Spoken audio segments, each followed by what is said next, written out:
Begin by slicing the chestnut mushrooms thinly. This recipe uses 250 grams of mushrooms. We prefer the taste of chestnut mushrooms in this pasta, but don't sweat it if you can't get them. Just use any mushrooms you can get your hands on. We're going to be cooking these in some vegan butter and olive oil over a medium heat.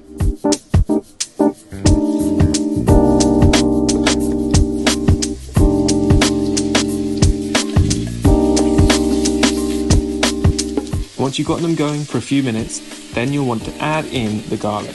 Give it all a good stir together.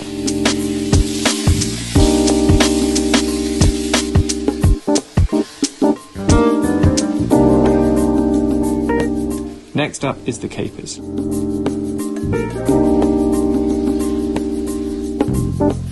And then all of that lovely thyme.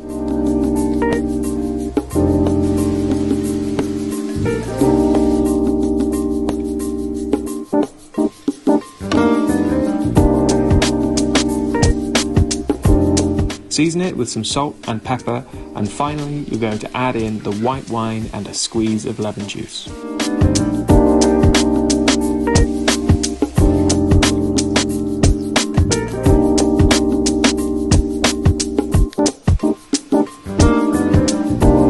Cook this on a medium to low heat until you've reduced all of that lovely liquid down.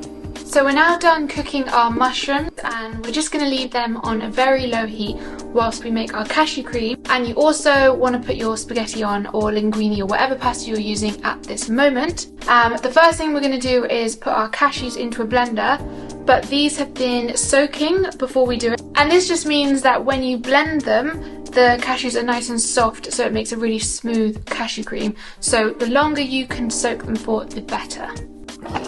To make the cashew cream, take your pre-soaked cashews and add them to a blender with the dairy-free milk, olive oil, nutritional yeast, a squeeze of lemon, and of course salt and pepper. Blend this on high until it is nice and smooth and creamy.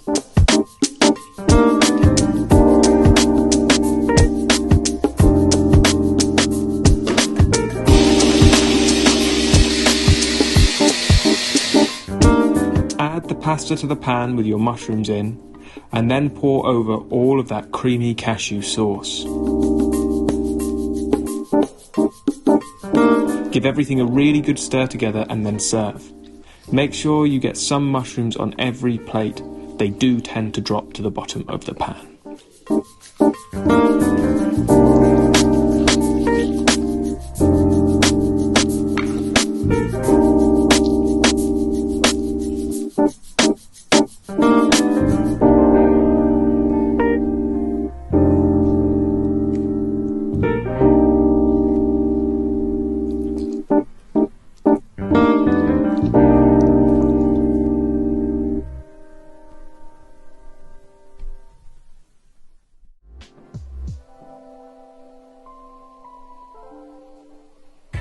Since there isn't a huge amount of cooking that's needed for this recipe, the main things to do are preparing your veggies. We've started with the cucumber, which we've sliced into rounds, and then we're going to be topping and tailing the carrots and chopping it up into battens.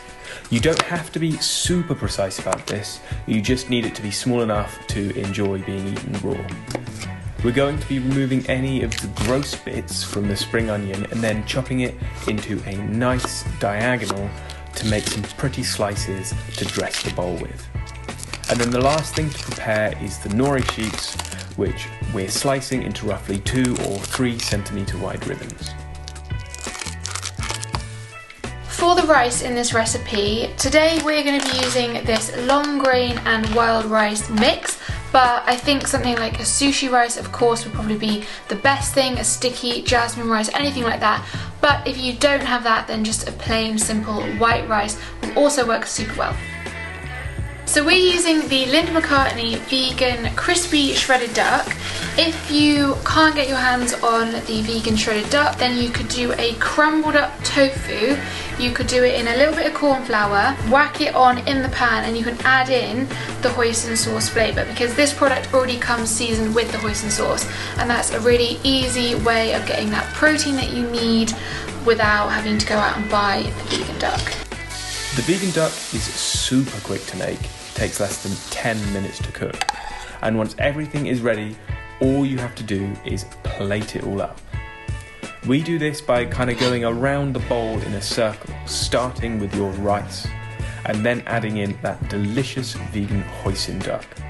After that, we're going to be adding in the lovely edamame, the vibrant orange carrots, and the fresh cucumber. Next goes in the avocado that's been quickly sliced, and then on the side goes the nori sheets. In the centre of everything, we like to put the pickled ginger. Once it's all there, we're going to top that with our lovely spring onions, a drizzle of extra hoisin sauce, and then some black sesame seeds. And there you go. That's our super quick, vegan, crispy hoisin duck sushi bowl.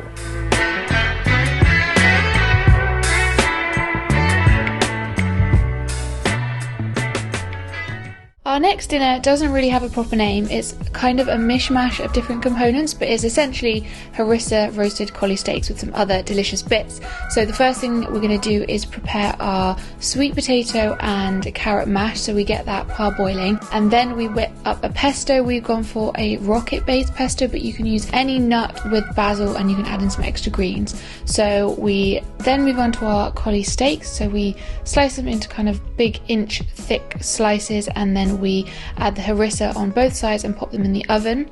We also do it with some delicious crunchy roasted chickpeas for some protein, and we like to mix up the spices each time we do it, but today we went for some smoked paprika, salt and pepper and some oil, and they're delicious when you crisp them up in the oven. So you plate up the mash, top it with the steaks, a bit of rocket on the side, the crispy chickpeas, and then you drizzle the pesto all over, and it's the most delicious, nutritious bowl. It looks a bit faffy because there's lots of different elements, but it's honestly really quick, and it all basically takes the same time that it takes to roast your ingredients in the oven.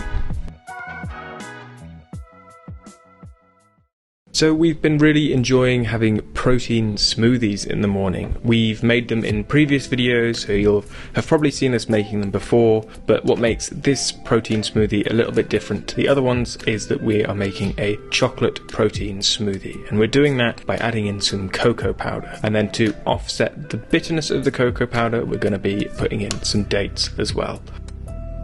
The flavours in this smoothie really remind me of like childhood. It's kind of got that chocolate milk thing going on, like a sort of chocolate milkshake, which I used to love growing up. And what's incredible is that you can't actually taste the protein powder at all in this drink. So it's like a little extra protein in the morning and something for your sweet tooth. First, we're going to make the sticky ginger sauce that the tofu will cook in. Start by peeling and grating about 2 tablespoons of fresh ginger. Grab a small bowl and add in 1 tablespoon of sesame oil, 1 tablespoon of soy sauce, 1 tablespoon of agave or maple syrup, half a tablespoon of rice wine vinegar, and the 2 tablespoons of grated ginger that we prepared earlier. Season with a pinch of salt and stir to combine.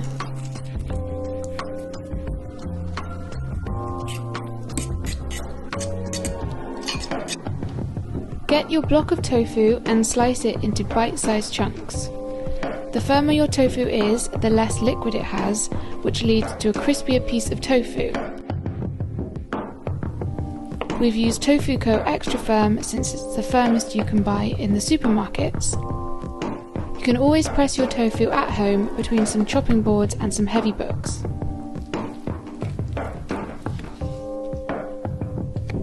Get a Tupperware and add in 30 grams of corn flour. If you don't have any corn flour, then regular plain flour would also work, but corn flour will result in the crispiest tofu. Add in 1 teaspoon of garlic powder and half a teaspoon of black pepper. Shake to combine. Add the tofu cubes to the corn flour and close the lid. So the reason that we are putting it in a Tupperware is it's just a little trick that we learn to help get the corn flour really evenly coated over the tofu. Life hack. Hashtag life hack. Heat some sesame oil in a large non-stick pan, and then add the coated tofu cubes. Leave to cook for a few minutes before turning, and keep cooking until all sides of the tofu are lovely and crispy and golden. We find this takes around 10 minutes, but it all depends on the heat of your pan. Add in the sticky ginger sauce we made earlier. Make sure to quickly stir it so that all the tofu pieces are coated straight away. You want the pan nice and hot so that the syrup in the sauce caramelizes and it all sticks to the tofu cubes. At this point, your tofu cubes will go from crispy to sticky. You need the crispy coating first though for the sauce to stick to the tofu properly.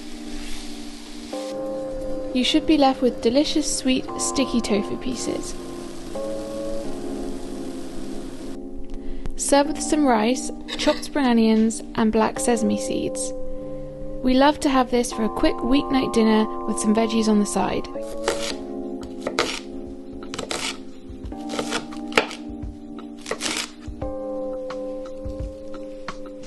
It's also perfect as part of a bigger dinner party style setup. We like to serve it for friends alongside other dishes such as hoisin mushroom bao and grilled broccoli with satay sauce. You can just mix and match this tofu with loads of other dishes. So for one of our breakfasts we made beans on toast, but not the classic beans on toast that you expect in the tomato sauce. We did cannellini beans in lovely herbs and garlic on toast as well. So we started off by doing a bit of garlic in the pan and adding some herbs to that, and then throwing the butter beans in to soften down a bit on the heat. And then we had some cavolo nero in the fridge, so we put the cavolo nero on and plenty of lovely lemon as well. Served that on top of some really nice sourdough that we got at Aldi, and then a bit more lemon and some sumac that we also had lying around, and that made a really delicious breakfast. The crunchy toast went so well with those softened beans with all of those lovely flavours on them.